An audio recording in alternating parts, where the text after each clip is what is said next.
Hello everyone and welcome to the Fusing Shop. My name is Sim and this video is in honor of my glassblowing teacher who recently passed away from COVID. This was the first piece he showed me to make on the lathe and I want to share it with you guys. So it has a very special place in my heart, this project. And let's go in and get started. I have some 16 millimeter heavy wall tubing chucked up on the lathe. And the first thing we're going to be doing is condensing down where we're going to be forming the mouthpiece. So go ahead, get your torch dialed in. I use a pretty sharp flame for this. It doesn't have to be like pinpoint sharp. And I like to heat in 3 places. Most of the heat goes in the middle where I'm going to condense that glass, and then a little bit on the sides. And you can see that it's starting to condense down right there. If you want to speed it up, you can give a little tug with the tailstock. And now I'm going to be making some Marias. So the way we make Marias on a lathe, and the same way by hand, is you heat up the very bottom of the glass. And when you start to see the red ring form, that's when you can start closing in your tailstock or pushing your hands together. And I'm going to make 3 of these right next to each other. It's important to make sure that they do not touch, and while the icon is on there, kindly hit that like button for me. It greatly helps out my channel and it pleases the algorithm, so thank you so much for taking those 2 seconds to do that, guys. Now I have already formed 2 Marias. Now we're on to Maria number 3. You need to make sure those other ones cool off a little bit. Don't make them too close. As I said before, you need to leave at least 1 to 2 millimeters of space between these Marias or your glass will get stressed and crack. And it does take practice to make them the same size and spacing. So be gentle with yourself if it doesn't, come out perfect the first couple times. I was told that you need to make at least 100 of something before you get really good at making it. I would say it doesn't have to be 100, maybe like 50 or so, and you'll be, cranking these out like nothing. Now, the next thing we're doing is I'm going to be pulling out the straw. So we start by heating up next to those Marias, and we're going to use a tapered heat.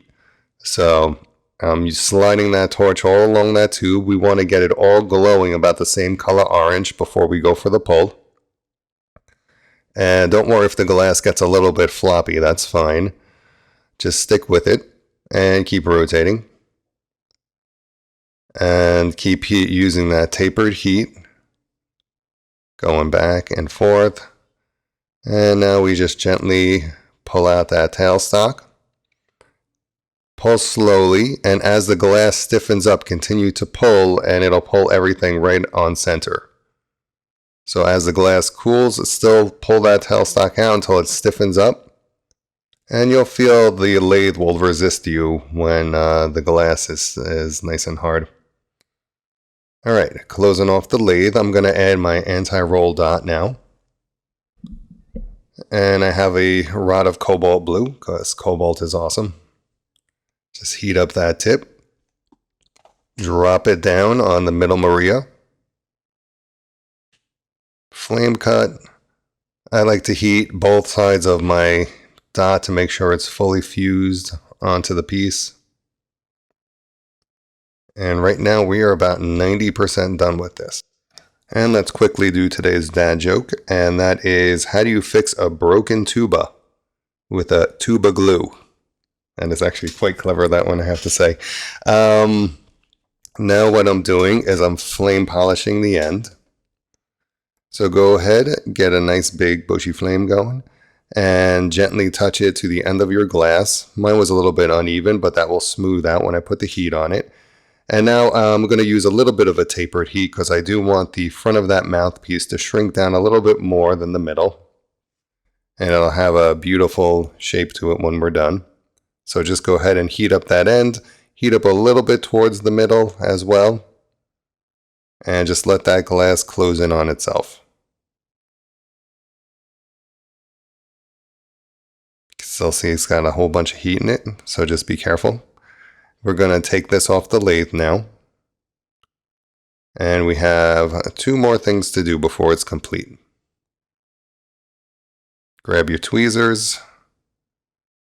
And these can bench cool, so you don't have to throw these in the kiln right away. As long as you didn't stress the glass too much, you should be good to go. And another kind reminder to like, comment, and subscribe to the channel. Greatly appreciated. Right now I'm taking my scoring tool and I'm going to score that glass and snap it off. Boom. So we have a nice clean end. And the last step is to just do a quick fire polish on that end. Make sure you do not close down the tubing when you do this. It is a very small opening.